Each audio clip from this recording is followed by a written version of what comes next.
foi baseada nos processos industriais. Foi o entendimento desses processos que originou tudo. Não foram bem as artes de vestir nem de costurar.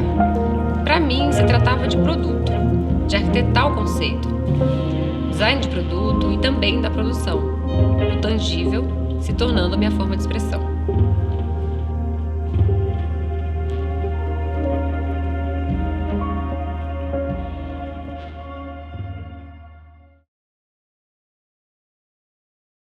Nath, fundadora e design da Meet Shoes. Natália Meet. Como é que você tá, Nath? Coisa boa, bom dia. Que alegria começar o dia aqui com você hoje.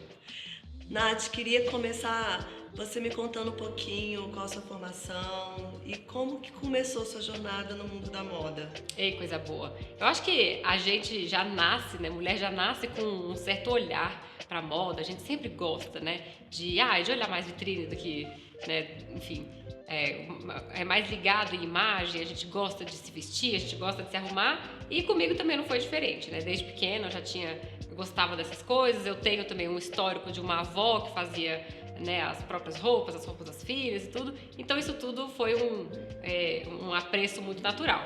Mas, como formação, eu não escolhi fazer design de moda. Eu escolhi fazer design de produto, que seria uma formação um pouco mais ampla, porque o meu desejo nesse momento era entender um pouco melhor processos de produção de uma maneira geral.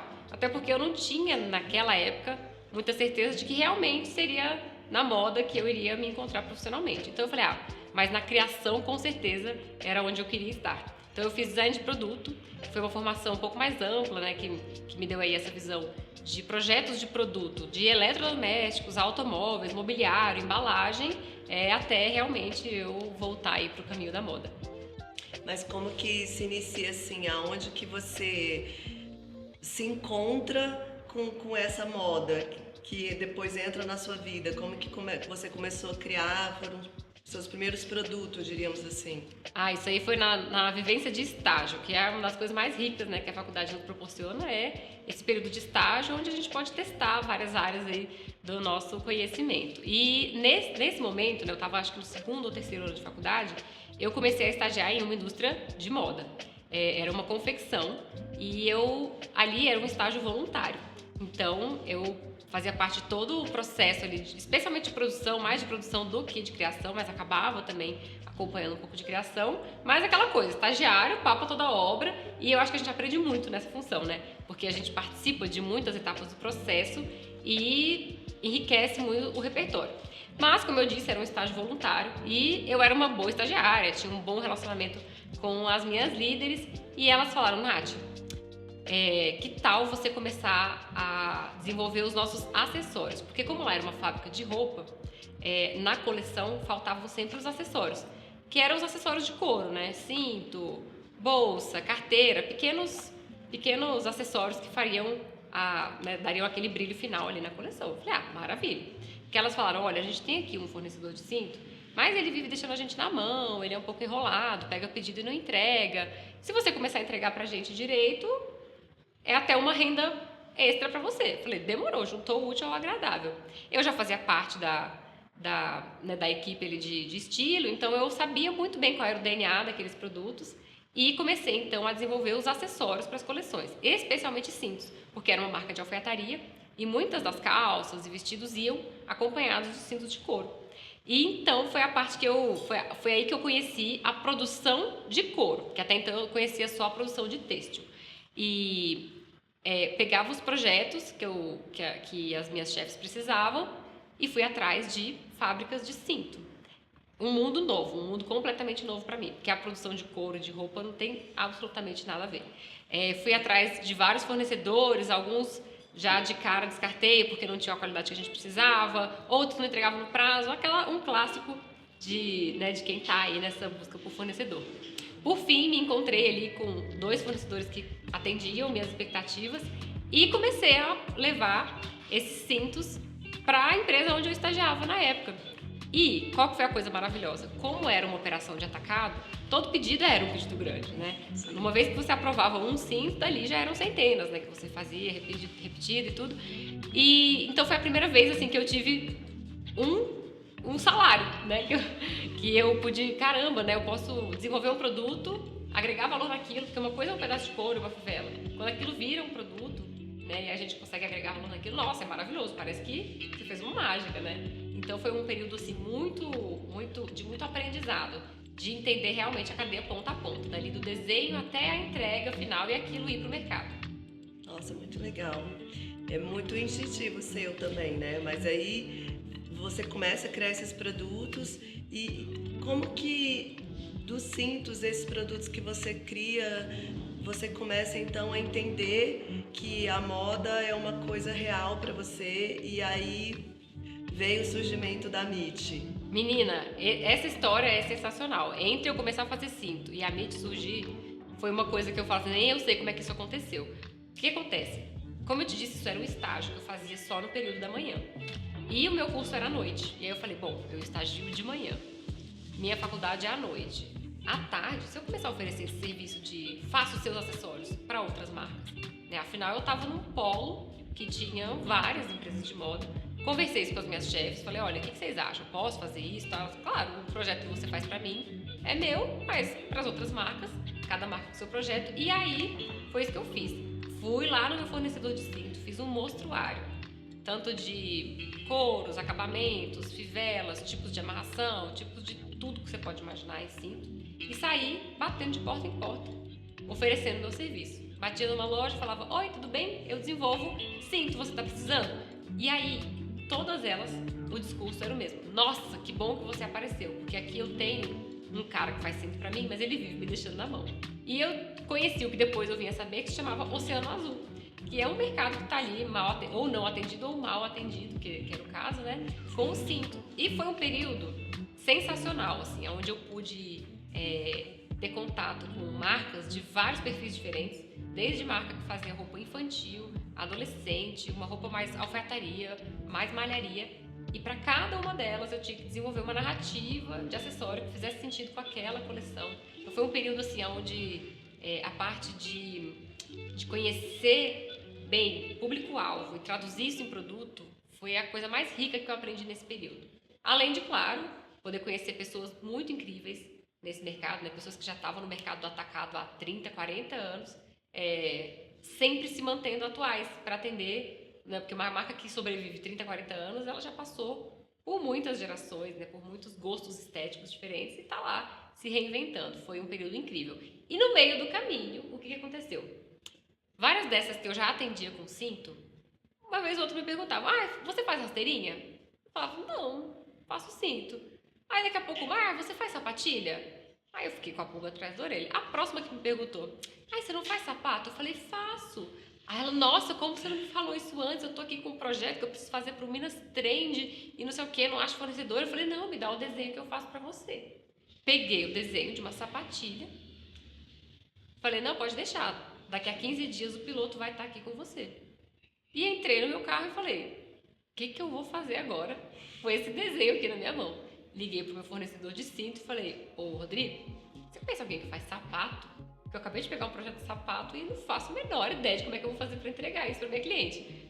Aí, não, conheço fulano que faz para tais e tais marcas. Falei, opa, marcas boas, legal. Aí peguei o contato, fui atrás, falei, eu preciso fazer um piloto pro Minas Trend. Aí o olho já brilha também, né, Minas Trend, tudo. E consegui entregar o piloto a tempo. O sapato foi pro Minas Trend e foi pra Vogue do Minas Trend Review. Que foi pra mim, assim, um lançamento meteórico, né? Foi o primeiro sapato que eu desenvolvi para uma marca e que já foi para a revista do Minas Trend. E nesse momento eu aprendi duas coisas. Uma, que sapato era uma coisa incrível de fazer, um processo muito mais complexo que o processo do cinto. Um produto que agrega mais valor do que o cinto. E foi onde eu aprendi também que contrato é uma coisa importante, porque aqui eu tive duas estreias. Uma estreia de semana de moda e revista de moda e o meu primeiro calote num pedido de atacado que eu tinha feito sem nenhum contrato, sem nenhuma garantia. E essa foi a minha estreia no mundo do sapato. Ousada você, viu, Nath? Ou um pouco sem noção, né? Que eu acho que o empreendedor ele tem um pouco disso, um pouco de ousadia e alegria, mas um pouco também de falta de noção. Como é que você enxerga, assim... É muito interessante, né? Porque eu acho que a moda, as pessoas normalmente quando entram nesse mercado sempre vão mais para a questão do vestuário. Então, como é que você enxerga assim o acessório, o produto, o cinto, o sapato? Qual a importância dele, a relevância da moda, assim? Vamos lá, a minha escolha pelo calçado veio muito mais da matriz de produção do que do visual em si. Gosto mais de sapato do que de roupa? Nem tanto, mas o processo fabril do calçado me é muito mais interessante. Além de ser um produto muitas vezes mais durável, na verdade a gente pode trabalhar mais aspectos de durabilidade no calçado ou no cinto, né? Do que numa roupa muitas vezes. A roupa ela tem uma característica um pouco mais descartável pela sua própria natureza, né? De ser um tecido, né? Os calçados, a matriz de couro, ela é uma matriz de produção que combina muito com o que eu acredito de desenvolvimento de produto. São produtos feitos para durar, né? Quando a gente estuda no design de produto, né? A gente aprende lá no início que nós, criadores de produtos, somos responsáveis pelas nossas criações, do berço ao túmulo. Então, desde o momento da escolha da matéria-prima até o que vai ser feito do descarte, como vai ser feito o descarte, quanto tempo isso vai durar em vida útil e quanto tempo isso vai demorar para se desfazer, tudo isso é da nossa responsabilidade. Então, nesse aspecto, eu me sinto mais confortável e faz muito mais sentido, porque eu acredito como projeto de produto de menor impacto ambiental, a cadeia produtiva do couro, ao invés da cadeia têxtil. Apesar de que hoje a gente faz têxtil também, numa escala muito menor, mas sempre optando também por matérias que se biodegradem mais facilmente, uma cadeia brasileira, né, que emita, enfim, menos, acho que a gente vai chegar nisso também, mas uma cadeia toda local, que faça menos emissão de carbono, esse tipo de coisa. Mas a escolha pelo mundo do couro, ela vem da matriz produtiva mesmo. Muito legal. Não sei você, mas eu muitas vezes, antes de escolher a roupa, escolho o calçado. Hoje o sim. acessório que eu vou usar. Depois eu vou na roupa. Porque eu acho que hoje os acessórios também viraram peças fundamentais, né? Da nossa personalidade, assim. Eu vejo que isso imprime muito quem nós somos, assim, o que a gente está usando como calçado, né? Uma pessoa com um tênis mais esporte, né? Uma pessoa que gosta de um salto alto.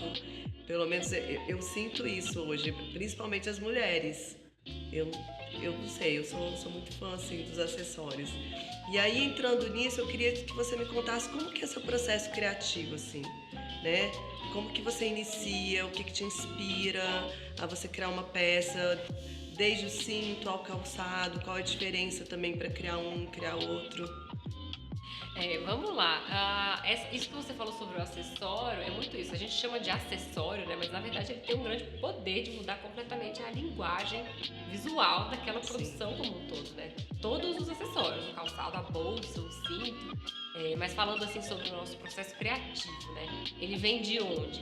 Todo processo criativo precisa de repertório, eu falo, né? E o repertório que eu uso na MIT, ele é muito baseado no estilo de vida dessa minha cliente. Imagina que grande responsabilidade é você projetar um objeto de 20, 30 centímetros que vai sustentar uma pessoa durante um dia inteiro, né? Então eu acho que eu sempre falo assim que é um processo, é um projeto mais importante que eu posso fazer, o que essa pessoa vai calçar durante a jornada dela, né? Aquilo vai sustentar uma pessoa durante um dia inteiro em suas mais diversas funções. Então, o nosso processo de criação de produto ele é bem funcional, bem voltado ao uso, né? Antes de aspectos imagéticos, eu vou trabalhar aspectos de usabilidade, conforto, durabilidade e multifuncionalidade, porque eu entendo que é isso que faz um calçado valer o que ele custa, né? E a parte imagética, ela vai muito mais do gosto, né? Você pode, por exemplo, calçar um sapato que você acha muito confortável, mas não é a minha cara. Mas se ele for desconfortável, de cara, ele já é descartado da escolha. Então, a nossa criação, ela é muito funcional, assim como todos os nossos produtos, né? Acho que a gente acaba refletindo o DNA de marca em tudo que a gente faz. Então, primeiro conhecer muito bem o estilo de vida e a jornada dessas minhas clientes. Em segundo lugar, os melhores materiais que eu posso colocar nessa construção. E depois, o que ela está usando como roupa? Porque aí sim eu vou para esse aspecto imagético. Se é uma estação onde está se usando mais pantalona, calça flare, é um tipo de modelagem que eu vou fazer. Ah, uma estação onde as roupas são mais curtas, é outro tipo de calçado que eu vou fazer. Né? Então, vou dizer que são esse é mais ou menos o caminho. E do lado aspiracional, né, o lado mais criativo, mais poético da coisa, eu sempre vou buscar inspirações no mundo das macro tendências, que são as macro tendências de comportamento. Eu não sou muito orientada às semanas de moda, apesar de que elas refletem também as macro tendências de comportamento, mas sou muito mais ligada nas macro tendências de comportamento, né? Quais são os sentimentos, os zeitgeist do momento daquela coleção. E aí, em cima disso, por exemplo, se é vamos voltar lá nos terríveis dias de pandemia, né? Por que apareceram aqueles calçados com tiras mais gorduchas? Tudo, né? Não só calçado, mobiliário, roupa de cama. Você vê que os móveis de 2 anos pra cá ficaram todos arredondados. Os sofás hoje são orgânicos, os tapetes são desenhados, o sapato e a roupa também seguiu isso. Porque é um tempo que oferece desconforto, que oferece uma dura realidade. Então, na função de criadores de produto, a gente ameniza essa sensação de desconforto, de dias difíceis, de dias de perda, trazendo conforto, texturas, todo esse acolhimento, tudo que a pessoa está sentindo, né, de dores aí no mundo afora, o mundo do produto traduz como se fosse assim, na cura para aquele sentimento. Então, basicamente é isso. A gente passou por 2 anos muito duros, de reclusão, de perdas, de um tempo extremamente desconfortável, e a gente traz para os produtos que a gente usa, seja vestuário, mobiliário, o oposto disso, produtos extremamente macios, cheios de textura, com cores mais suaves. Então, basicamente, assim, são essas as macro tendências que eu uso para fazer a escolha de desenhos e materiais nessa hora. E como que essas escolhas, né, e essas macro tendências, as inspirações, elas se unem ao estilo da Meet Shoes, assim, né, o comportamento da Meet, como que é a identidade da Meet, assim? Como identidade de marca, a gente é uma marca bem mais atemporal, porque como princípio de produto eu tenho essa durabilidade como um dos valores, né? Eu chamo de feitos para durar, porque o calçado é um produto que é feito para durar, até pela matéria-prima da qual era feita, né? Pela durabilidade que esse material oferece e porque também a gente não quer descartar à toa coisas na natureza. Então, dentro de feitos para durar, claro que isso impacta o desenho, né? A gente nunca consegue trabalhar uma tendência do momento. Tá usando neon. A gente dificilmente vai aplicar isso. Talvez num detalhe ou outro, mas a nossa linha de produto, ela conversa mais com uma linha mais atemporal, né? Uma coisa que realmente vai perdurar muito tempo no seu guarda-roupa sem ficar desatualizado. Se identifica com esse mundo dos acessórios, dos calçados, né? E como que você entra de fato no mercado, abre sua loja, como que isso tudo acontece? Essa história é um clássico do empreendedorismo brasileiro. Ela mescla um pouco de aspiração com necessidade. Vou te contar como que a Meet, enfim, surgiu. Eu já desenvolvia calçado para outras marcas, sempre no atacado, sempre no backstage, né? Eu nunca tive, de início, eu acho que eu não tinha essa vontade, eu quero ter uma marca homônima, muito menos isso. Mas eu gosto do processo, né? Eu sempre quis produzir, sempre quis transformar desenho em produto real. Só que o que aconteceu? Nessa época, eu trabalhava em Belo Horizonte. Eu fazia um projeto de calçado para marcas em BH. E no meio do caminho, eu estava há 1 ano fazendo isso para outras marcas, a minha mãe me liga e me conta que estava com câncer. E aí eu falei, vou voltar para Brasília e vou resolver a cabeça do jovem, né? Vou ficar lá 3 meses, tudo vai se resolver e eu volto para BH como se nada tivesse acontecido. Mas era uma época que não tinha WhatsApp, não tinha essa facilidade que a gente tem hoje, tudo se resolve remoto, era outro tempo. O que acontece é que eu venho para Brasília para acompanhar o tratamento da minha mãe e em cerca de 3 meses eu perdi todos os meus clientes. Eu não tinha eu tinha que estar lá, né? Uma semana eu levo o piloto, na outra eu levo ajuste, dali a 20 dias eu levo produção, eu perdi essa dinâmica. E o que aconteceu foi que em 3 meses eu perdi todos os meus clientes. Em 6 meses eu perdi a minha mãe. Então eu cheguei no final do ano de 2012 sem nada. Falei, cara, o que eu faço agora? Eu não tenho mais meus clientes, que são minha fonte de renda. Eu não tenho a minha mãe. Me sobra que eu sei fazer sapato. E a MIT surge nesse contexto. Que aí eu falei, bom, se eu não tenho mais os meus clientes no atacado, mas eu já aprendi a fazer calçado, aprendi minimamente a entender público, eu vou tentar esse caminho. E comecei, então, a fazer os meus próprios calçados nesse momento. Nossa, guerreira, Nath.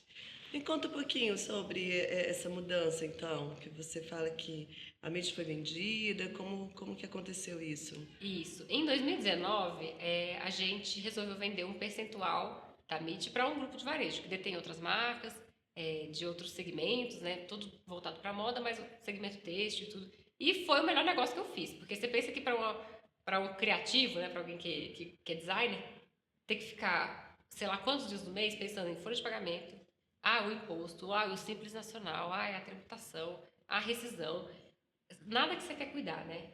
E quando a gente vai para uma associação dessa, eu falo que é bom para todo mundo. Você libera tempo para fazer o que você sabe fazer, ou seja, hoje eu crio produto e faço campanha de marketing. E eles absorvem tudo que você não quer. Toda a parte administrativa, financeira e de gestão. Né? E com uma expertise muito maior do que a minha. Então é um ganha-ganha. E além disso, o timing foi perfeito, porque a gente fechou o negócio em novembro de 2019, em março de 2020 começou a pandemia.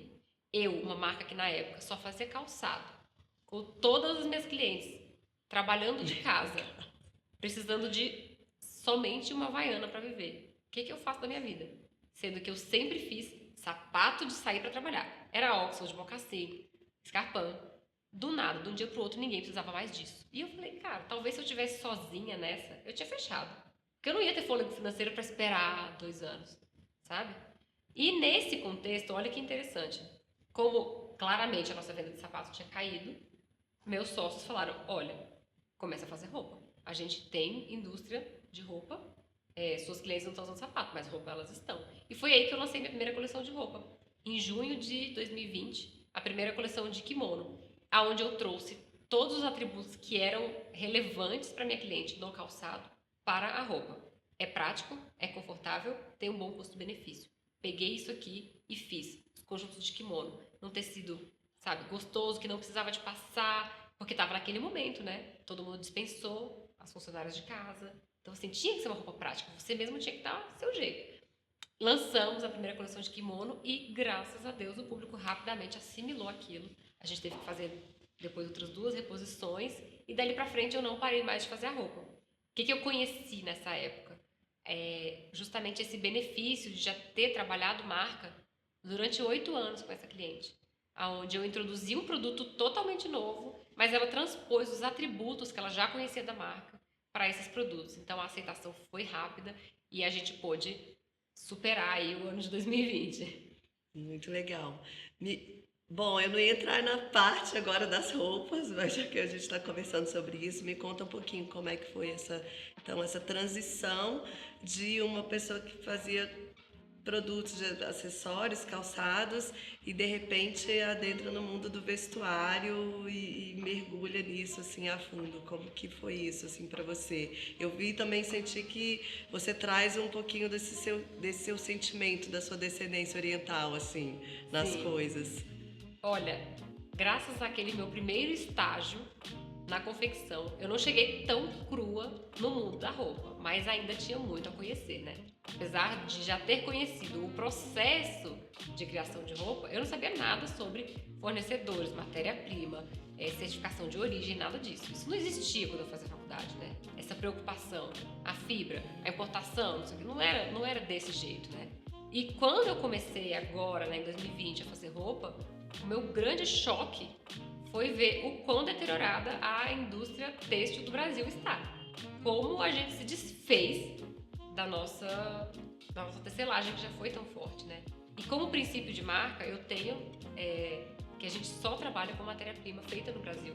Isso restringiu o meu rol de opções a, basicamente, fibras naturais, o que, para minha sorte, são realmente as fibras favoritas das minhas clientes. Então eu trabalho linho e bases de algodão, somente, porque é o que a gente faz bem no Brasil. Se eu quiser trabalhar um tecido tecnológico, um tecido que repele água, esquece. Isso aí é tudo tecido importado. E o importado a gente não trabalha. né? Por um princípio de marca. O que a gente tem aqui de corte? Tem regata. De linho, Tá. a regata. de gomos de linho, O que mais? o seu chemise de linho. Tá. Tudo linho. Isso. O que a gente tem de linho aí em casa? Aqui na casa a gente tem um pouco de nude, tem um pouco do royal e o off-white acabou tudo. Você acha que acabou? Aí falta você comprar o linho preto Tá. pra fazer o vestido de pressão, Tá. tá?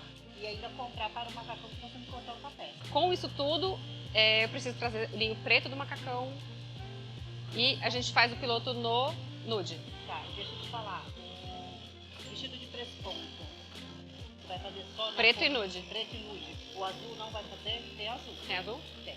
Vamos inventar uma coisa pra esse azul. Tá, mas me fala uma coisa. Você acha que o azul vai ficar bom com o presponto laranja? A gente não vai fazer ele no azul. Você não quer fazer? Esse vestido vai ser no... Porque na ficha dele tá no azul. Não, a gente vai fazer ele no nude e no preto. Tá, então tem que listar lá pra não Tá. dar problema. No desenho de produto, a gente entrega muito mais do que o produto para a sociedade. A gente entrega toda a cadeia que a gente alimenta. E eu quero alimentar o quê? A nossa indústria nacional, a geração de emprego e renda no país. E não a remessa de lucro para outro país no final do ano, né? Então, eu fiquei restrita aí nesses materiais, encontrei os melhores fornecedores desse tipo de matéria e é em cima disso que eu faço o produto até hoje. Em relação à estética, que você falou, segue muito a estética de atemporalidade, multifuncionalidade, até um pouco uma estética, né, nipônica no desenho da roupa também. E em relação à matéria-prima, é isso, são matérias-primas feitas no Brasil e que sejam matérias-primas de fácil decomposição, visto que a roupa tem um tempo de vida útil menor do que o sapato. Nath, entrando então nesse assunto, eu queria que você me falasse qual que é a importância para vocês então dessa produção local e sustentável. Bom, eu sempre ouvi uma frase, né, que é muito bonita de se dizer e muito difícil de se fazer, que é seja a mudança que você quer ver no mundo. E o que eu vi durante os meus anos de faculdade? É que a gente veio perdendo o nosso valor como indústria nacional ao longo das décadas, né? Por uma série de fatores e de decisões históricas do nosso país. Nós já fomos um país mais industrializado do que nós somos hoje. É claro que houve aí um momento histórico de uma globalização onde se acreditava que não interessa onde as indústrias estejam, mas hoje a gente vê que interessa sim onde elas estão, que onde elas estão está também o desenvolvimento tecnológico, está também o incremento de emprego e renda. Então, ao longo dos tempos, eu comecei a me questionar, né? Será que não faz diferença se eu vou produzir aqui ou se eu vou produzir na China? Né? Se eu vou trazer matéria-prima importada ou se eu vou usar a riqueza de matéria-prima que a gente tem no Brasil? Isso faz toda a diferença, sim. Então, eu escolhi, quando eu montei marca, lá 10 anos atrás, que esse seria um pilar dos nossos projetos de produto. Que a gente trabalhasse com matéria-prima e com produção nacionais. Por quê? De nada adianta eu oferecer para a minha cliente um produto que lhe atenda, mas que não reverbere na comunidade nada de bom. Se eu ofereço para você um produto que você vai achar lindo, mas o que ele fez ao longo da jornada? Porque a vida do produto não é só enquanto você usa, a vida do produto começa ali, desde a extração da matéria-prima até o que vai acontecer com ele depois. Então, a minha intenção, né, quando eu tomei essa decisão, foi conseguir contemplar a maior gama de espaço que eu conseguisse no meu projeto de produto, né, onde esse produto fosse fazendo o bem ao longo da sua jornada toda. Desde uma matéria-prima que foi extraída respeitando a natureza e o trabalhador, até ser feita também de uma forma onde não haja exploração de pessoas nem de ambiente. Durante o uso, que ele seja um produto que respeite a minha cliente e que lhe dê o que ela deseja e que no descarte ele seja um produto de fácil descarte. O que isso significa? Trabalhar com uma menor complexidade de materiais. Porque você imagina que um produto, quando vai para descarte, ele precisa ser desmembrado. O que é plástico vai para um lado, o que é couro vai para o outro, o que é resina vai para o outro. Se eu trabalho com muitas coisas, muitas informações num produto só, eu deixo o descarte dele muito mais complicado. Então, a gente trabalha sempre que possível com monomatéria. É tudo no couro. Porque isso daí vai tudo para um lugar só, né? E o destino é muito mais fácil do que se ele tiver ali muita cola, muito adereço, muita aplicação, né? Então, a minha escolha por produzir nacional, localmente, ela vem daí, de um projeto de produto que seja responsável do início ao fim. É o que eu sempre falo, é errado produzir com matéria-prima vinda de fora? É errado terceirizar fora? Não, não é. São escolhas. E eu acho que uma das coisas mais maravilhosas de quem resolve empreender, de quem resolve ser dono, é poder bancar a cadeia que você acredita. E a cadeia que a gente acredita na MIT é essa, do fortalecimento da indústria nacional, da priorização do emprego de mulheres, porque essa é a nossa realidade, né? A gente vive uma realidade onde a mulher ela é prejudicada no mercado de trabalho por uma série de fatores históricos, fisiológicos, né, e culturais. Então a gente prioriza sim empregar mulheres, a gente prioriza uma licença maternidade um pouco maior. Isso já é entrando em outra pauta, mas eu penso que se a gente que é dono de negócio não pode oferecer uma vida melhor para quem trabalha com a gente, qual é a nossa função então como empregadores? Eu acredito que uma das grandes funções do empregador é zelar e cuidar das pessoas que fazem o seu negócio acontecer. Sim, e então, tendo toda essa preocupação que a MIT tem, me conta um pouco como que é essa cadeia de vocês em relação tanto à compra de tecidos, né, tecidos que tenham menos desperdícios, mais sustentáveis, há também essas questões de dar mais conforto para as pessoas que trabalham com vocês, a valorizar essa mão de obra, né? Me fala um pouco como que a MIT enxerga isso tudo e como que é o trabalho dela em relação a isso. Ótimo, vamos lá. Em relação à matéria-prima, vou começar por ela, porque ela é de onde tudo começou, né? O couro que a gente usa no nosso calçado, ele é um couro que é um resíduo da indústria do alimento. Então começa daí a escolha de matéria-prima. A gente nunca vai escolher uma matéria-prima que seja um animal criado para virar couro. Não, a gente vai para um material que já virou outra coisa, né? O couro que a gente usa no calçado, ele é um resíduo da indústria do alimento. Então, na verdade, aquele animal, ele foi para o abate para abastecer a indústria de alimento. E o que sobra nesse abate? Sobra pele e sobra osso. A gente aproveita essa pele, trabalha aquilo, né? Transforma nesse couro que é apropriado para calçado, cinto e bolsa. E dali a gente dá uma sobrevida para essa matéria que seria descartada. Então, quando me perguntam sobre a diferença do sintético para o couro, eu digo que na origem ele já é muito diferente, né? O sintético ele é um derivado do petróleo, então ele vem de uma fonte não renovável. O couro é um material que é um resíduo. Enquanto tiver gente comendo carne, vai ter couro que vai sobrar por aí. E o descarte dele também é muito diferente, né? Porque se o couro sintético ele é um derivado do petróleo, ele também não é biodegradável. Então, é uma escolha difícil, né? Não existe matéria-prima 100% sustentável, né? O modo de vida humano, ele acaba, sim, depredando a natureza, mas aonde a gente consegue fazer o menor dano e dar a maior vida, né, nesses materiais? Então, a nossa escolha pelo couro, ela vem daí. Então, a gente trabalha com couro que é resíduo e ele é processado e fabricado na mesma cidade.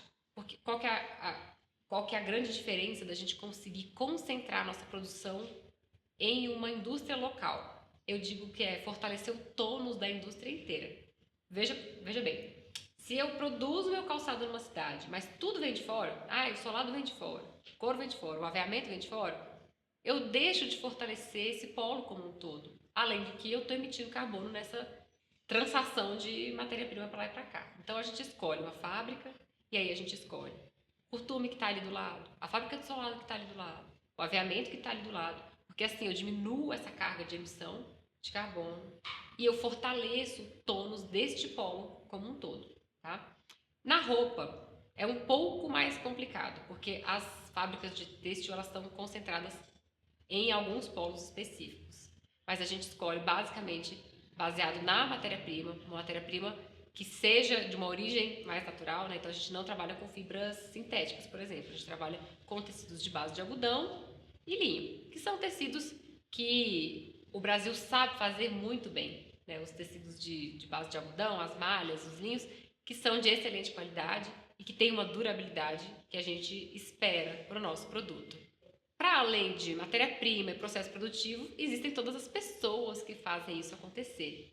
E eu vejo que é uma grande oportunidade que a gente tem de melhorar a qualidade de vida das pessoas, uma vez que a gente pode escolher salários, jornadas de trabalho, períodos de licença. Então, na MIT, além de a gente priorizar o emprego de mulheres, a gente trabalha com uma licença maternidade de 6 meses, uma jornada de trabalho de 6 horas. Porque uma jornada de trabalho de 6 horas permite que você tenha energia, né, para viver, para sonhar seus outros sonhos. Né? A gente tem muita gente na equipe que é muito jovem, que ainda faz faculdade, que ainda faz cursos profissionalizantes. Então, eu preciso dar espaço para essa pessoa se desenvolver. Por isso a gente trabalha uma jornada de 6 horas e uma remuneração um pouco acima da média. E me fala um pouco, já que a gente entrou também nessas questões do couro, dos tecidos, e os restos de couro que vocês não utilizam, esses que, né, não são aproveitados, o que a MIT hoje consegue também, de certa forma, contribuir, né, para o meio ambiente, assim, desses restos de couro que vocês têm? Isso. Na nossa produção, o corte ele é todo planejado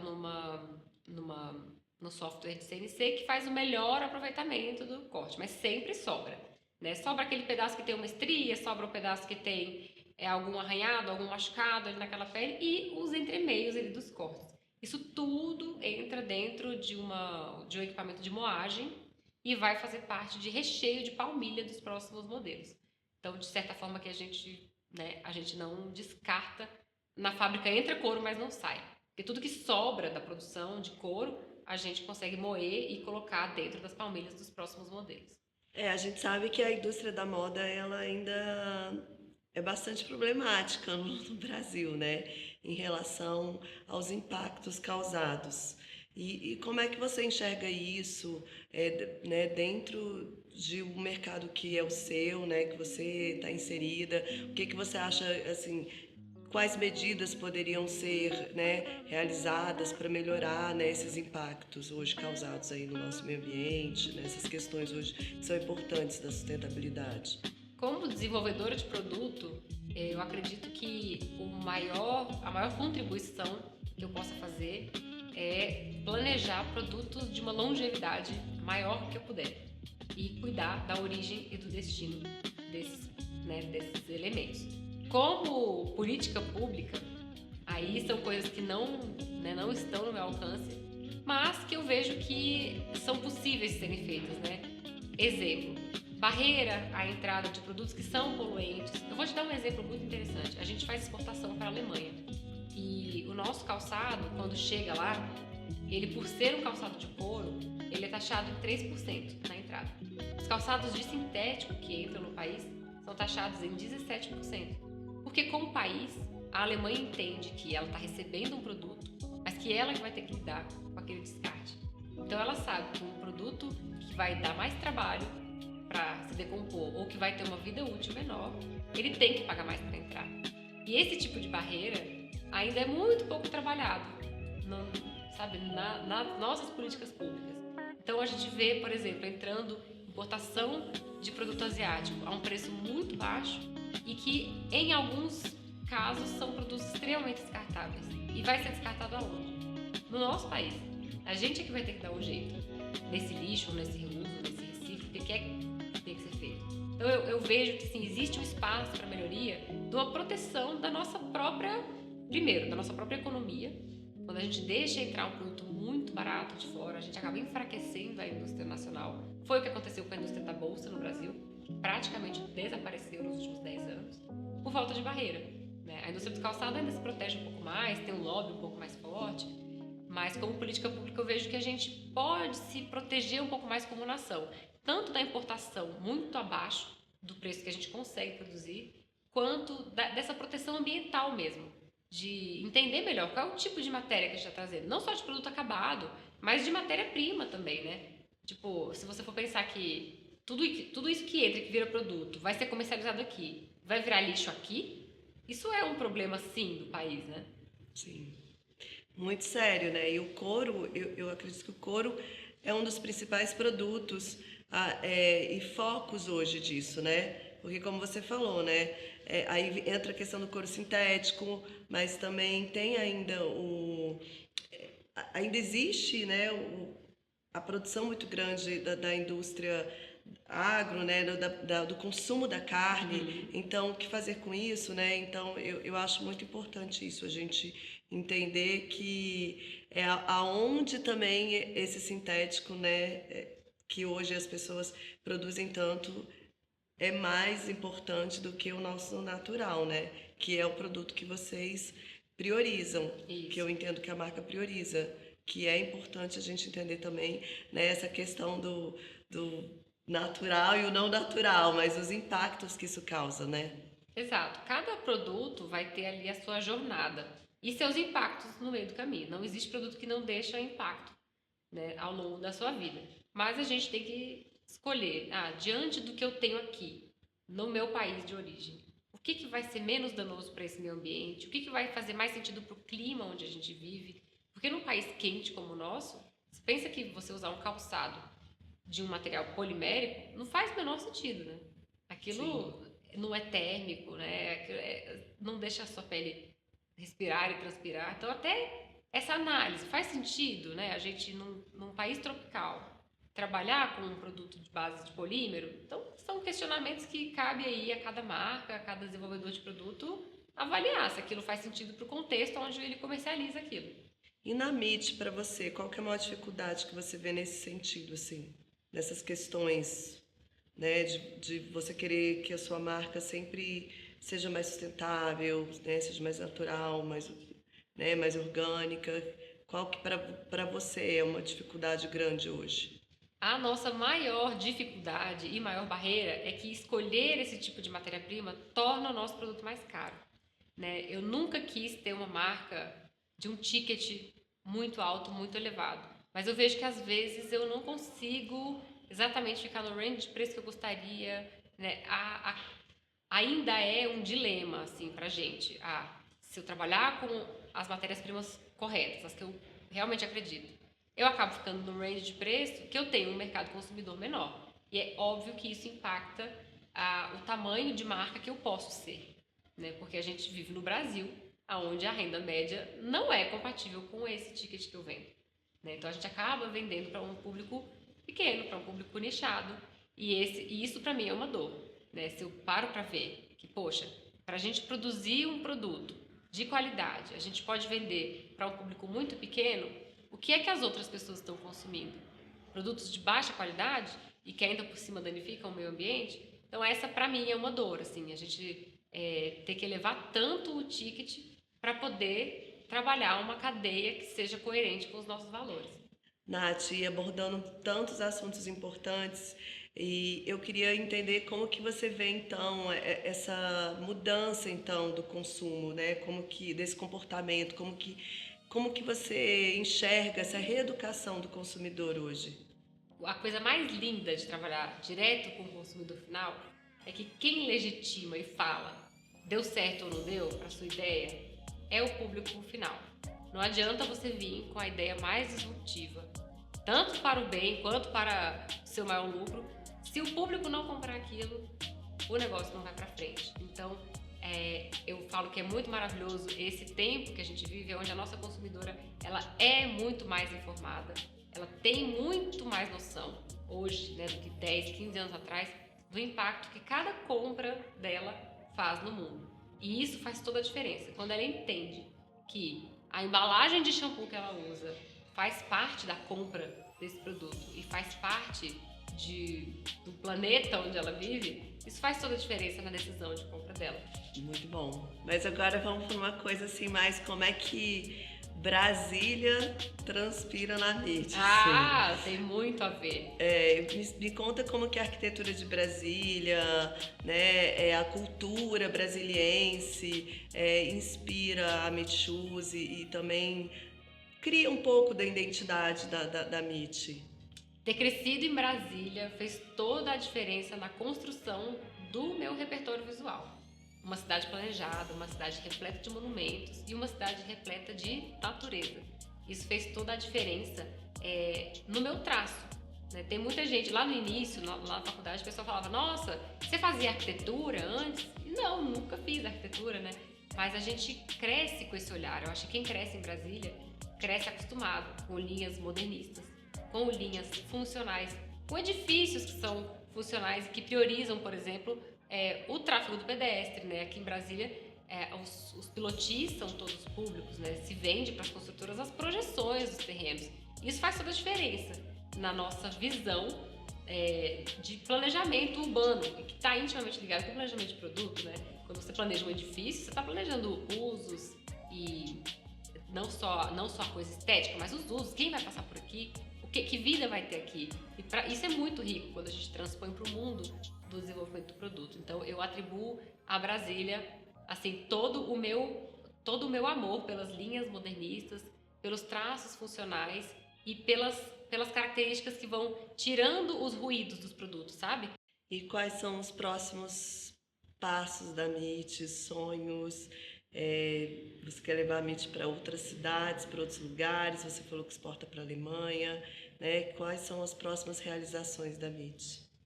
A gente tem essa vontade de ampliar o nosso braço de exportação, porque tem se mostrado um mercado que também valoriza esses aspectos. Exportação não é uma prioridade para a gente, mas é um canal que existe, que é funcional e que a gente quer dar mais atenção nos próximos anos.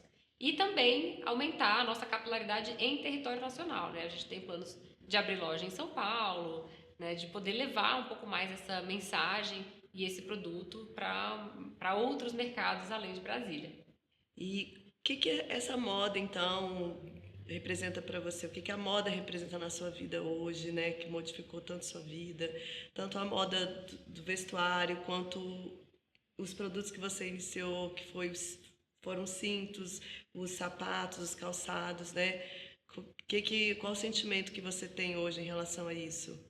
Eu vejo que quem trabalha com produto de moda tem uma grande oportunidade de empoderar quem o veste. Porque não só no sentido estético a gente, né, veste a pessoa, você imagina que todo dia você escolhe uma roupa para sair para trabalhar. Né? Isso é uma função muito honrosa. Todo dia estar ali no hall das coisas que podem te vestir. Mas não só a gente te veste com uma roupa e um calçado, mas também com valores, né? Eu vejo que cada vez mais as nossas clientes, elas escolhem a vestimenta dela como uma bandeira daquilo que ela acredita, né? A gente vê, e isso é muito legal, né? O mundo da internet propicia que marcas pequenas apareçam e encontrem seus públicos.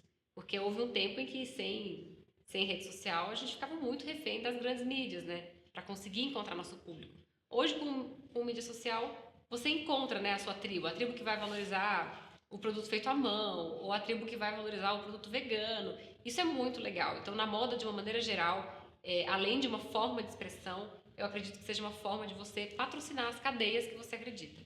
E o que você falaria, assim, para uma pessoa que está começando? Brasília é uma cidade nova, né? Nova nesse mercado da moda, mas que a gente já vê muitas marcas promissoras, pessoas muito criativas. E o que você poderia falar de inspiracional para esses jovens, às vezes, que sentem um pouco de insegurança, né, para entrar no mercado, né, de empreender, principalmente numa cidade onde a gente não tem indústrias, né? Brasília é uma terra de oportunidades. Dizia-se isso lá 60 anos atrás e continua sendo uma verdade. Como uma cidade onde majoritariamente os empregos são voltados a serviço, você tem um terreno muito fértil para trabalhar com criação de produto. Então eu vejo que se você tem vontade de empreender criando produto, Brasília é uma terra de oportunidades. Porque se você entra nos shoppings ou mesmo nos comércios locais de rua, você vê basicamente lojas de rede, né? Mas, por outro lado, a gente hoje já tem gerações que nasceram na cidade que sentem falta, né? De ter, poxa, uma marca local, o comprar daqui. A gente sente essa falta, né, aqui em Brasília. Então eu vejo que é um terreno muito fértil para o desenvolvimento de novas marcas, de marcas autorais que sejam locais, porque a gente vive num lugar que é extremamente propício para isso, onde a gente tem uma cultura própria, tem uma cadeia de fornecimento. Por mais que seja fraco a indústria, existe uma cadeia de fornecimento excelente, uma cadeia de logística e serviço que funciona, é muito central, né? A gente está no meio do país, então você consegue, enfim, desenvolver produtos 1000 num terreno onde eu vejo que cada vez mais pede por produtos autorais e pede por seja uma moda ou um produto de casa, né? Todos os produtos de consumo que tenham mais a nossa cara do que todas essas marcas grandes que chegam com lojas de fora com identidades que não são daqui. Obrigada, Nath. Foi Eu que top agradeço. essa conversa. Eu que agradeço, muito obrigada pelo tempo de Valeu. vocês.